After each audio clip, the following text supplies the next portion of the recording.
super simple, easy, delicious, one bowl recipe for the best brown butter waffles you ever had in your life. Stay tuned and stay hungry. All right, first you're gonna get a pan going for your brown butter. You're gonna go ahead and melt that, bring it to a boil until it's nice and brown. Then start cleaning your vanilla pod for the batter.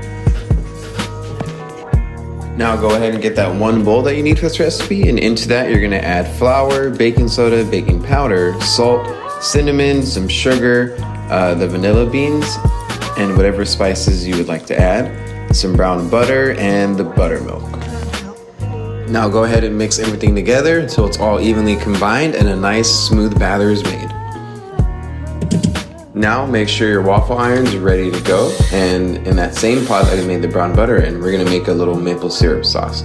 So add 2 parts maple syrup to 1 part pomegranate molasses and 1 part honey. Bring to a boil and you're good to go. Now add your waffle batter, close the lid, and cook it for around 3 to 4 minutes each side, but that varies depending on your waffle maker. Once it's nice and crispy, take it out, cut it into 4s, and begin to plate it. If you're not going to eat them right away, you can keep them warm in a 200-degree oven for up to an hour.